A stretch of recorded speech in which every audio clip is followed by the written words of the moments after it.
నమస్తే అండి. మీ పేరు? నా పేరు నరసింహం. నరసింహం గారు ఏం చేస్తుంటారు? వ్యవసాయం చేస్తుంటా. మరి మీ ఊర్లో ఏమైనా అభివృద్ధి పనులు జరిగాయా? జరిగాయి. అంటే ఏం జరిగాయి? ఈ సిమెంట్ రోడ్లు వేసారు, 10 లక్షలు పెట్టి 2-3 చెక్ డ్యామ్లు కట్టారు.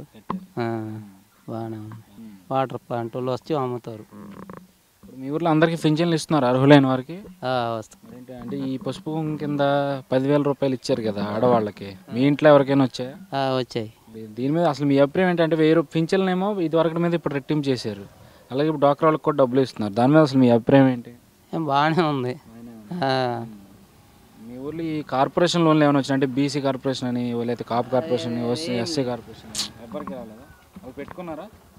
కొంతమంది పెట్టారు బీసీ కార్పొరేషన్ నుంచి, అవి ఆగిపోయినాయి. ఈ కనీసం ఇళ్ళని వచ్చినాయి ఎన్టీఆర్ గృహ పథకం కింద ఏమన్నా 1-2 ఇళ్ళని వచ్చాయి? వచ్చినాయి.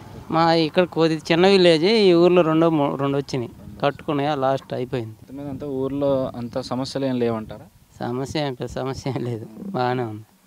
ఎమ్మెల్యే గారి పనితీరు ఎలా ఉంది? ఎమ్మెల్యే బాగానే చేసాడు మాకు ఇక్కడ పోతల రామారావు. అంటే ఈసారి ఆయన గెలిచే అవకాశాలు ఎంతవరకు ఉంటాయి మరి? ఏమో ఇక్కడ మా ఊరు వరకు 50-50 ఉంది. ఇప్పుడు ఇంతకుముందు ఎవరు రూలింగ్లో ఉన్నది ఈ ఊర్లో? పంచాయతీ టీడీపీ. నమస్తే బాబాయ్ గారు, మీ పేరండి? కోటయ్య గారు. కోటయ్య గారు ఏం చేస్తుంటారు? రైతు పని సార్. అంటే మీ వయసు ఎంత? 75.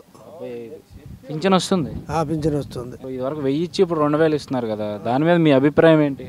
బాగానే ఇస్తున్నారని అభిప్రాయం. ఇంకా మరి మీ వయసు వాళ్ళు అందరికీ ఇస్తున్నారా మీ ఊర్లో? అందరికి ఇస్తున్నారు.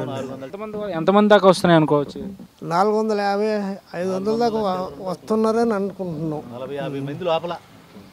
ఈ ఊర్లో ఈ రోడ్లు కానీ, డ్రైనేజీలు కానీ, వీధి లైట్లు కానీ ఎలా ఉన్నాయి? వీధి లైట్లు బాగానే ఉన్నాయి, డ్రైనేజీలు బాగానే ఉన్నాయి, పైపు లైన్ ఇప్పుడే వేస్తున్నారు మంచినీళ్ళకి. అది సంగతి.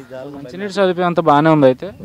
పర్వాలేదులే. అది కూడా కాక ఇళ్ళ దగ్గర మోటార్లు వేసుకున్నాం సొంత వాళ్ళు కొంతమంది ఇక నియ్యే పర్వాలేదు. పసుపు కుంకం కింద డబ్బులు వచ్చినాయి కదండి, 10,000 రూపాయలు, అవి కూడా వస్తున్నాయా? అవి కూడా వచ్చినాయి సార్, మనకేం తెలియదు. వాళ్ళ ఆడవాళ్ళు పోయేది కదా, కూపులోళ్ళు కదా, అవి ఇస్తున్నారని అన్నారు. మరి మొత్తమే మీ ప్రస్తుత ఎమ్మెల్యే గారి పనితీరు ఎలా ఉందంటారు? ఎమ్మెల్యే గారు మంచివారే సార్, పర్వాలేదు. ఆయన ఎవరండి ఎమ్మెల్యే? ఎవరు? రామారావు, పోతల రామారావు. మళ్ళీ గెలుస్తారు ఆయన? గెలుస్తాడనే మేము అనుకుంటున్నాము. ఇక దాని సంగతి మనం ఎట్లా చెప్పగలితే, లోపల సంగతి మనం చెప్పలేం కదండి. 3 వంతులు తెలుగుదేశం ఉంది ఈ ఊరు మటుకి. మాకు తెలిసిన వరకు మా దృష్టిలో గెలుస్తారనే మేము అనుకుంటున్నాము. పేరు? కొండయ్య. మీ ఊర్లో ఈ అభివృద్ధి ఎంతవరకు జరిగింది? రోడ్లు బాగా వేసారు, లైట్లు పోయినప్పుడే నెలకి 2 నెలలకి వేస్తుంటారు సార్. ఎవరు పట్టుకునే వాళ్ళు పట్టుకుంటుంటారు.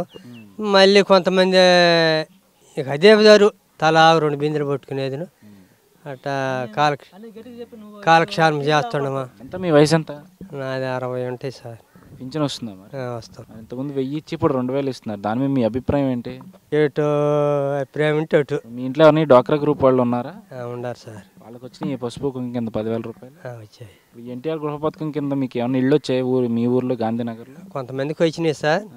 మీ ఎమ్మెల్యే గారు ఎప్పుడైనా వస్తుంటారు ఇక్కడికి? వస్తుంటారు. ఎవరు మీ ఎమ్మెల్యే గారు? ఇప్పుడు పోతల రామారావు కదా. ఎలా ఉంది ఆయన పనితీరు? ఎలా ఉంది? బాగానే ఉంది. మరేంటి ఈసారి ఆయన గెలుస్తుంటారా, లేదంటే వేరే ఎవరైనా గెలిచే అవకాశం ఉందంటారా? మనం ఎట్లా చెప్పగలం సార్? మీ అభిప్రాయం ప్రకారం ఎవరు గెలిస్తే బాగుంటుంది అనుకుంటున్నారు? మనకి ఎవరు మంచిగా చేస్తే వాళ్ళే గెలుస్తారు సార్, మనకు అదే కదా.